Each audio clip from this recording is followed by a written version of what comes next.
Itoophiyaan guyyaa tokkotti biqiltuu miliyoona 7 fi miliyoona 14 dhaabdee jedhan Dr. Girmaa Amanteedha. Itoophiyaan guyyaa tokkotti biqiltuu miliyoona 700 dhaabuuf karoorfattee turte miliyoona 700 fi miliyoona 14 raawwachuudhaan karooraa ol milkeessuu ishee ministeerri qonnaa Dr. Girmaa Amanteedhaan beeksisanii jiru. Dhaabbii biqiltuu sagantaa ashaaraa magariisaa guyyaa tokkoo kanarratti namoonni miliyoona 29 ol hirmaachuu simanii jiru. Duula dhaabbii biqiltuu guyyaa tokkoon biqiltuu miliyoonni 700 fi miliyoonni 14.7 dhaabamee jira. Biqiltuun kunis lafa hektaara 200,000 fi 94 irratti dhaabame. Dhaabbii biqiltuu guyyaa irraa ilaalchisuudhaan karaa toora miidiyaa hawaasaa isaanii ergaa kan dabarsan ministeerri muummee Abiyyi Ahimad Itoophiyaanonni yoo wal ta'an ajaa'iba hojjechuu akka danda'an har'as irra deebiidhaan mul'ateera jedhan. Yaada ijoo dhaabuudhaan bayyaannachuu jedhuun karoorri guyyaa tokkotti biqiltuuwwan miliyoona 700 dhaabuuf karoorfame isa yaadame ol milkaa'eera. Hooggantoonnii fi hojjetoonni dhaabbileen dhuunfaa fi mootummaa, imbaasiiwwanii fi dhaabbileen idil addunyaa,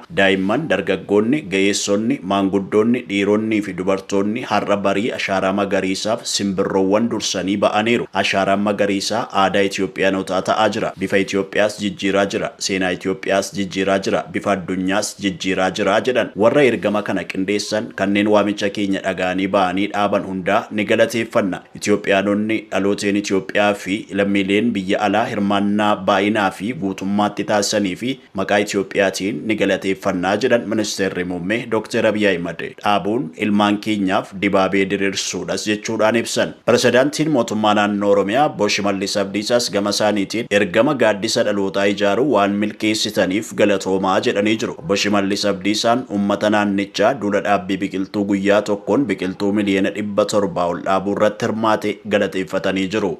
Walitti bu'iinsa Oromiyaatti itti fufee jiruun gidiraan uummataa hammaateeraa jedhe dhaabbati Fannoo Diimaadha. Koreen Fannoo Diimaa idil addunyaa walitti bu'iinsi naannoo Oromiyaa keessatti deemaa jiru lammiilee nagaa irratti rakkoo hamaa fidaa jiraachuusaa beeksisee jira. Koreen kun ibsa kamisaa adoolessa 31 bara 2025 baaseen lola humnoota mootummaa fi waraana bilisummaa Oromoo gidduutti naannoo Oromiyaa keessatti adeemsifamaa jiru lubbuu namoota nagaa irratti dhiibbaa guddaa geessisaa jiraachuu ibsee jira. Waraanni bilisummaa Oromoo kan mootummaan shanii jedhee waamu waggoota 6 darbaniif loltoota mootummaa naannicha keessa jiran waliin lolatti jira. Waraanni bilisummaa Oromoo garee adda bilisummaa Oromoo ABO irraa adda ba'uudhaan qabsoo hidhannootti cichuu hordofee mana maree bakka bu'oota uummataa Itoophiyaatiin garee shororkeessaa jedhamee labsamee jira. Koreen Fannoo Diimaa idil addunyaa walitti bu'iinsi naannoo Oromiyaa keessatti adeemsifamaa jiru jiraattonni tajaajila fayyaaf bu'uuraa biroo argachuudhaaf naannicha keessa akka hin sochoone balaa guddaa itti uumuu ibsee jira. Wallabdeen naannoo Oromiyaatti deemaa jiru hawaasa hedduu irratti keessumaa naannoo magaalaa irraa fagoo jirurra miidhaa guddaa geessisaa jira jedha. Oromiyaan xiyyeeffannoo hin kennineef garuu immoo walitti bu'iinsa kanaan namoonni nagaan dararamuutti ufanii jiru. Namoonni hedduun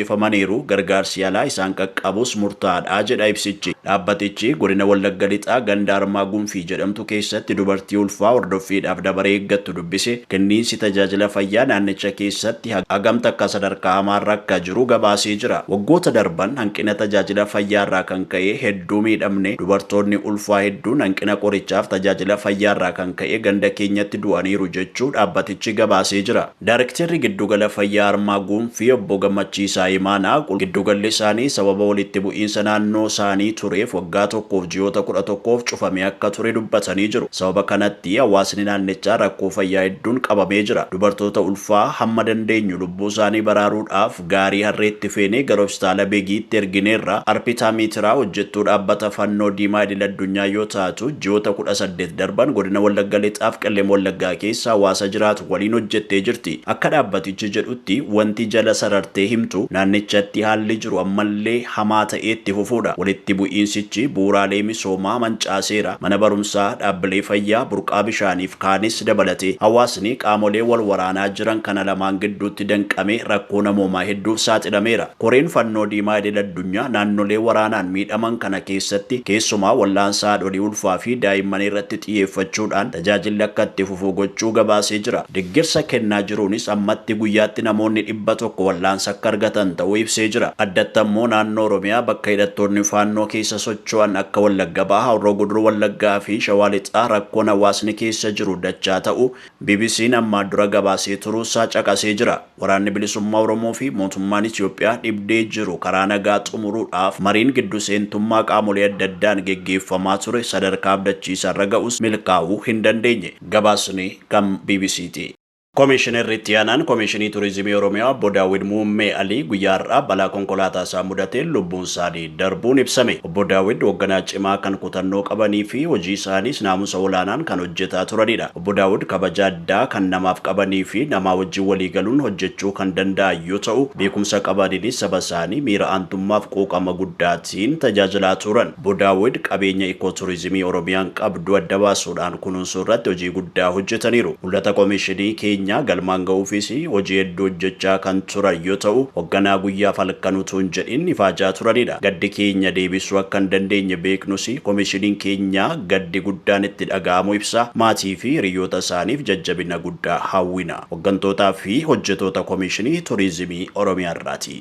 Kanaadaan Filisxeemiif beekamtii kennuun Ameerikaa mufachiisee jira. Ministeerri muummee Kanaadaa Maark Kaarneen furmaati biyyoota lamaa akka duriitti taasifamu amma hin hojjetu jedhan. Sababni isaas Hamaas mirga jiraachuu Israa'el gatiin fudhannee fi Israa'el biyyummaa Filisxeem qubiinsaa fi babal'ifannaan waan haxaa jirtuu fi Weest Baankiin fudhachuuf doorsisaa waan jirtuufi jedhan. Israa'el beelli Gaazaa akka babal'atuuf eeyyamuu qeeqan. Filisxeemii fi beekamtii kennuun qondaalotni Filisxeem haaromsa dimokiraatawaa gochuuf waliigaluu irratti hunda'aa jedhan. Kanas kora UN irratti waadaa seenuun akka raawwatan ibsanii jiru. Kanaadaan murtoo Birteenii Faransaay hordofuudhaan beekamtii kana kennuuf jechuun Ameerikaan deeggarsa jabaa Israa'eliif qabdu irratti qofaatti ishee hambisa. Kana malees Waashingiteen tattaaffii dippiloomaasii lola waggoota kurna baay'ee nagaan xumuruu irratti qaawwa tarsiimoo akka qabdu agarsiisa. Israa'el Kanaadaan murtoo dabarsite hordofee duula idil addunyaa gochaa Hamaas onkoloolessa 7 badhaasuudha jechuudhaan qeeqxee jirti.